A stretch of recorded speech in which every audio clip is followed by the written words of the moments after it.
Hello and welcome back to my channel. Today I'm tapping into a health conversation that I think is really important across a spectrum of areas. So it can be pain, it could be autoimmune conditions, it could be eating, it could be any of those kind of things. So I want to talk about the concept of you being your own experiment. So we've got science that tells us that, gold standard is a double-blind, placebo-controlled, experiment, research.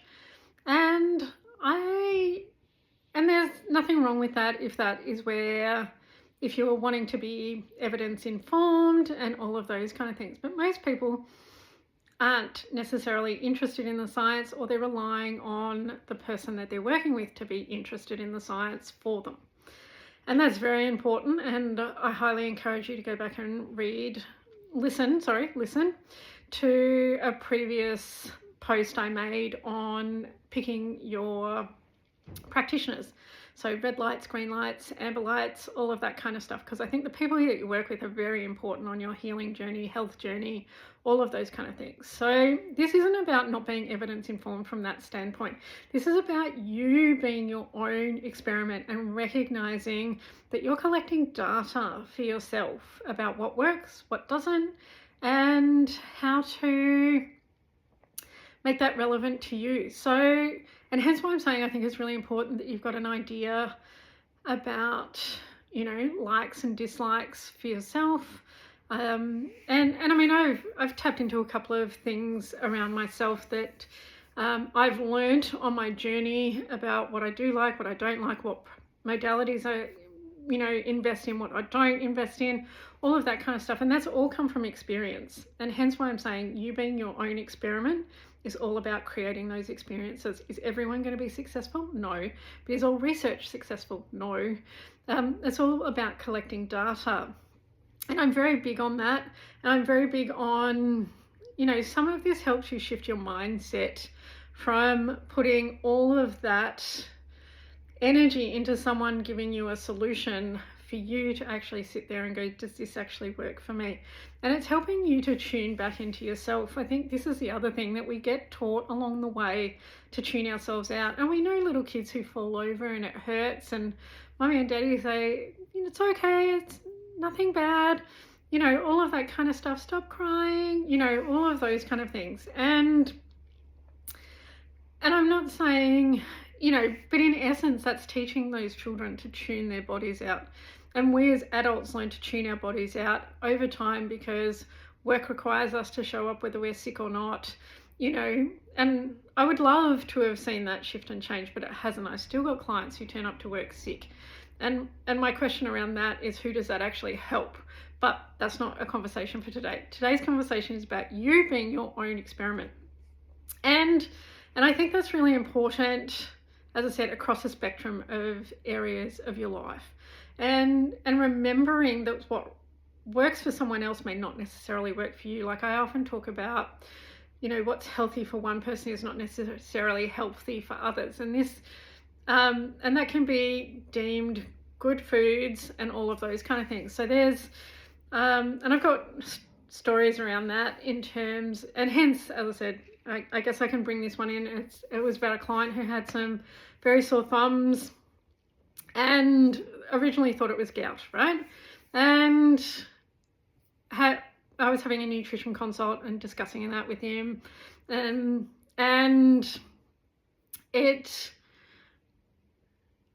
we got to the end of the consult, and I started to ask the question, okay, so what are you eating now, right? Like, gone through all the other things that I thought it could have been, all of that kind of stuff. Nothing was showing up. And they commented that they're eating salads. They've just bought some salads back in there. And I said, okay, what are you making your salad of? Thinking it was going to be lettuce and, things like that. And as it turned out, it was spinach. And a lot of spinach. Not just a little bit of spinach, a lot of spinach. And most of us would think spinach is great. Spinach is going to be better than lettuce, and spinach is, a healthy food and all of those kind of things. And to this person, it wasn't. So spinach is high in oxalates, which can cause for some people joint pain, particularly if they're having trouble breaking it down and removing it. It can cause kidney stones and all sorts of things. And I suggested that they take the spinach out of their diet and see what happened to their thumbs. They came back a month later for a follow-up consultation, and I asked them, thumbs pain disappeared, gone, all of that kind of stuff, and had mentioned that they'd taken the spinach out of their diet. I said, well, you could test that theory and bring it back in. They weren't even interested in that, and I'm perfectly fine with that. They don't have to do that. And so they worked out as their own experiment that spinach is not a great food for them. Is that the cluster? Is that for everyone across the board? No, it's not. And it may have been a tolerance thing. They may have been able to have some, but not a lot. But again, their choice to decide whether to use it again at some point in the future, you know, all of that kind of stuff. So, and hence why I'm saying what appears to be healthy is not always healthy. And there's a variety of foods that can cause rashes, I'm sure some of you may be seeing histamine intolerance in a lot of conversations and all of that kind of stuff. So there are some foods that if you know your trigger foods, then obviously stay away from them. And obviously if you've got health conditions like celiac disease and all of those kind of things, you definitely don't include gluten and all of those kind of things.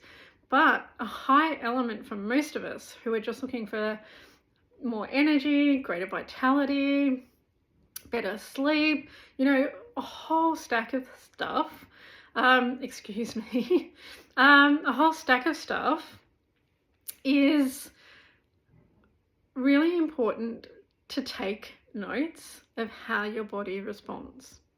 So it's, and hence, as I said, collecting data. Is this achieving the result I want? E.g. better sleep, better energy, you know, all of that kind of stuff, less pain, all of those kind of things. Because there is a lot of food out there that can cause inflammation and cause pain and all of those kind of things. So this is all, as I said, you've kind of got to work out what your data set is trying to collect. So as I said, is that sleep? Is it pain? Is it energy? Is it XXX, right? Like you'll know what you're trying to work at, what part of your health journey you're trying to encourage and develop and grow from that standpoint, or even decrease, right? So that can be, I want to feel better, but it can also be that I want less pain. So there could be something that you want more of or less of, right? But you need to know that, right? That's part of your method, is working out that area that you're going to assess your data on. And then it literally becomes an experiment. You become your own experiment. And some people call it your own detective, your own, all of that kind of stuff. But I just like to use the word experiment because it kind of, it adds a bit of lightness in my mind, because there's nothing steadfast about it. There's nothing that has to be the right answer. There's nothing that, if we come in with a place of curiosity, like I use across a broad spectrum of things, being curious about many things, I think it takes away that element of it has to work, and if it hasn't worked, then it's bad, or any of that kind of stuff. Like, as I said, I've had a lot of self-experimentation to determine, as I said, things that work for me, things that don't work for me. And I never make myself wrong for that. It's just feedback. And I had a client the other day that got some feedback, and I just mentioned, that's just your body letting you know that's its limit. That's not right or wrong, good or bad. It's just feedback. And if we could take that pressure off ourselves and put it back into that space of, as I said, curiosity first and foremost, using the feedback as data to make next steps, right? Because if something works, then we can keep doing that. But if something doesn't work, then we need to shift and change that. We need to either increase, decrease, whatever we're doing. We may need to bring something else in, take something else out. And as I said, around the inflammation, let's call it a protocol, there's often going to be more than one element that is going to be creating your inflammation. So, and hence, as I said, there's that capacity to need to, as I said, curiosity, And then another level under curiosity is self-kindness, self-compassion, all of those kind of things, because the recognition that we're not the only ones going through this healing journey or this health journey or this desire also helps us understand that other people have been through it before us. We're not fundamentally alone in it. And as I said, you can always find help.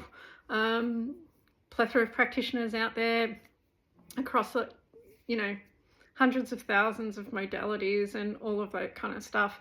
And again, if one doesn't work for you, you move on to another one. You don't make it right or wrong or anything like that. You don't make your body right or wrong or any of that kind of stuff. It just becomes, as I said, feedback.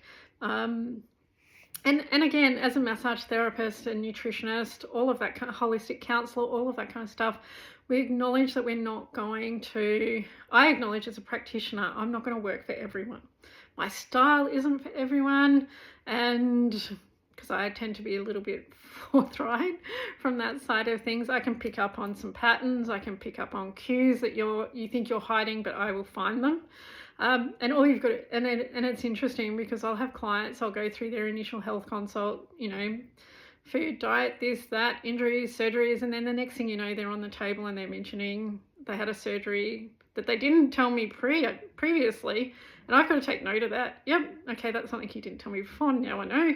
Got to note that, all of that kind of stuff. So collecting that data is not necessarily a one and done thing either, because again, let me use clients as an example. If I haven't seen someone in 12 months, I will tap back in and go, any changes to your health history, any new surgeries, injuries, accidents, medications, any of those kind of things, so that we're now on a new base. We've got the first layer, we're getting another layer, all of that kind of stuff. So again, it's really important that we never, and some people get frustrated by that thought. I'm going to add that in there, that it can feel like it's never done. And I guess there's an element of a consistent change. Like our system goes through changes all the time.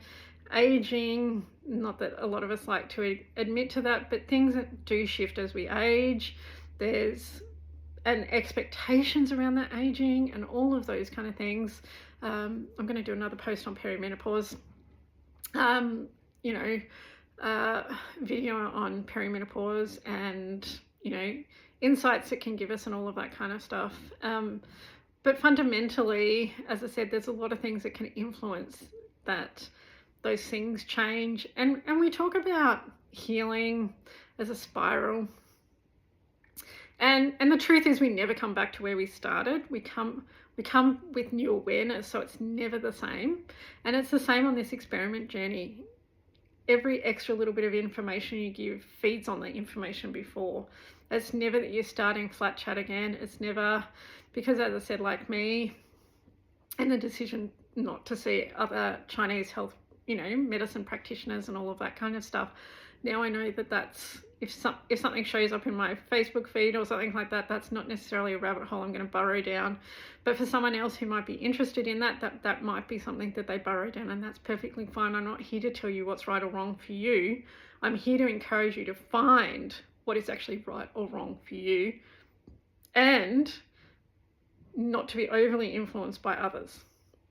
Because I think that's the other part of this conversation is, and I've got a story about this. Many moons ago, this was when I was deciding whether I was going to do naturopathy or nutrition study. Interestingly enough, I started seeing a naturopath for sleep issues. And as I said, I'm not excluded from, health concerns that I'm looking to work on and all of that kind of stuff. I never deem myself perfect from this standpoint.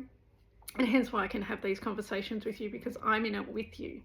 And I might be a couple of steps ahead of you, because I do have a background in health science and all of that kind of stuff. And so I started seeing this naturopath, and the clinic that they worked in used this machine that had you hold onto a probe kind of thing, and then they'd point another element of the machine into the palm of your hand. And that was supposed to tell them what supplements I needed, how many supplements I needed, how many times a day I needed it, and all of that kind of stuff. So they were actually training themselves to tune out their intuition. And I didn't go for very long to this particular naturopathic clinic and all of that kind of stuff. Partly because they encouraged me to have calcium at night. And there was just something in me when they said that. I'm like, no, that just doesn't feel right for me, right? Doesn't feel right. But this machine was telling them, you need to have this at night, you need to have this many, and all of this kind of stuff. And at the background of this, so poor sleep, ideally we want to increase magnesium and stuff like that. And yes, it does need to be balanced out by calcium if you want to get into the nerdy science of it all. But calcium is an excitatory mineral, so it causes contraction. Magnesium creates relaxation at a simplified form. And having sleep issues and hearing somebody tell me that I need calcium at night didn't quite, as I said, the whole story about that felt like it wasn't a good fit. But their machine told them, yep, that's what you need, that's what you've got to. And I went, oh, okay. And then, surprise, surprise, sleep wasn't great. Some might say a self-fulfilling prophecy on my behalf, but I honestly believe that it was an inappropriate supplement and they weren't actually using, as I said,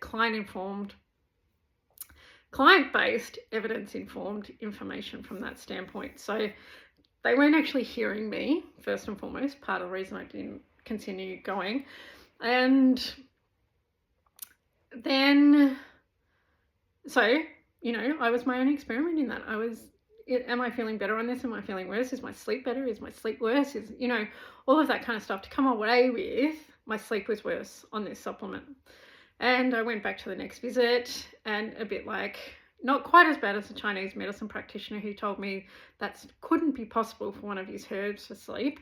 I said it didn't work well. Wasn't great, kept me awake, all of that kind of stuff. And they're like, oh, that really shouldn't have happened. And I'm like, yeah, but I didn't think it was going to be a good fit and all of that kind of stuff. And so, as I said, learning to listen to self. And in this case, the practitioner was even tuning themselves out because they were heavily relying on the machine to tell them how many tablets I should have, what tablets I should have, when I should have them, all of that kind of stuff. So, and as I said, another reason that I didn't go down a naturopathic path was, and ended up, I did nutritional medicine to start with. Again, this is probably information you may or may not want to know, but just giving a bit of a background as to my philosophies and all of that kind of stuff and where this becomes informed from. And my main reason for not going down the naturopathic pathway, and this may be different from country to country and all of this kind of stuff. So in Australia, it's very heavy based on prescribing supplements, herbs, and all of those kind of things. And I have nothing against those. I'm very pro-nutritionals in any of those forms. Like I drink herbal teas, I take supplements. It's not that I don't do that. And then I studied my master's through university, Deakin University, which is a heavily food-based focus. So food first, all of that kind of stuff. And I still live by that today. Food first, supplemental stuff last time. I can still remember walking out of my first naturopathic consult, must be about 20 years ago now, and $700 lighter in the pocket, shall we say. And truth be told, without a huge amount of shift and change for that $700. So that was also informing those decisions. And I continued, again, the practitioners I went to was a lot of money on supplements and all of that kind of stuff for very little return. The supplements I do take are very targeted and very specific to me, not necessarily something I recommend to everybody. But again, I'm very mindful that some people are going to come at me and go, we can't get it all from fruit. And I acknowledge that we cannot. Some of us just need more of things. And also understanding the science behind things in terms of our bell curves and averages and all of that kind of stuff. Some of us are outliers. Not all of us are going to sit in the middle of the bell curve and be average. And second to that, what is optimal for one person may not be optimal for another person. Again, naturopathic medicine also has an optimal range above our so-called normal ranges. Or they can be less or more, you know, all of that kind of stuff, but their language is optimal ranges as opposed to normal. And again, I think that's all personal. I don't, you know, what makes somebody feel good on, you know, with some level of iron compared to others, all of those kind of things, you know. And again, medicine has different thoughts across it to naturopathic medicine and stuff like that. So again, I'm not here to say what's right or wrong from that standpoint. I'm just here learning about myself, but also encouraging you to learn about yourself and what works for you, what doesn't work for you, all of that kind of stuff. So I'd highly encourage you, I guess what I'm saying here is to work out what your data metrics are for. Like, as I said, is it better sleep? Is it healthier eating? Is it more exercise? Is it, you know, any cluster of things like that? You know, even if you were looking for more energy, how are you going to rate that energy? What, you know, where are you staying now? And what do you think 10 out of 10 looks like? What does 1 out of 10 look like? All of that kind of stuff. As much data as you can collect and, you know, I guess standardize for yourself so that you can go, yep, I'm there, or no, I'm not there, or any of those kind of things. It's like when I've introduced new elements into a treatment plan, or I've seen a new client, I will ask them, is it better, worse, or no different? And better, great, you know, fantastic, let's keep doing that. Worse, was it worse for longer? Because we all know post, what you may not know if you don't receive soft tissue treatments regularly, that post treatments, sometimes you can feel a little sore for a couple of days. That's perfectly normal. And then most people start feeling really good around the 48 hours. And then how long does that last? All of that kind of stuff. And one of the most frustrating for particularly soft tissue clients is the no difference. And for me, again, all three of those is just feedback. None of it is right or wrong, good or bad, or anything like that. It's just a response your body's having. Let's become as neutral as possible around gathering this data. And if they come back to me and they go, no change, I go, okay, well, what we're working on isn't contributing to the issue. Let's look further afield. I've got a couple of frameworks that I use to determine, you know, what might be contributing and all of that, because sometimes the shoulder can be contributing to a hip, sometimes abdominal stuff, sometimes, you know, there's a cluster of stuff that could be contributing, and hence, you know, I like to start local and then expand if I have to. And again, you know, I've had clients who've seen practitioner after practitioner, you know, they've had, you know, what shall we say, let's say mid-back pain, they've had that worked to death. Like, typically I'm one of the last people that they come to, and I'll go, okay, so you've had this treatment, you've had this treatment, you've had this done, you've had that done. What hasn't been done that I can do? And often there will be shifts and changes in that, almost in a session. But let's acknowledge that often it takes longer than one session to, you know, set a baseline, determine it, and see where we're playing with it, feedback, you know, shifts and changes and all of that kind of stuff. And I still sit here and I'm on my health journey. And again, when we go through transitions or periods of stress and all of those kind of things are going to shift and change, and we need to bring that back to what's my next step.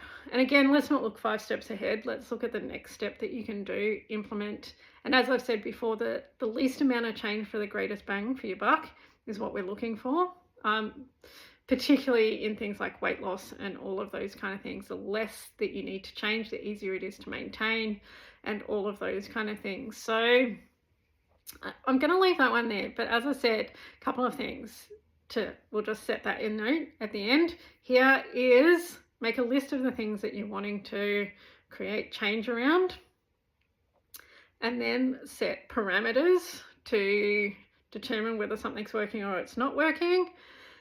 And then you can either obviously invest in a practitioner to help you find those solutions, or along your self-research, try something. Does it work? Does it not work?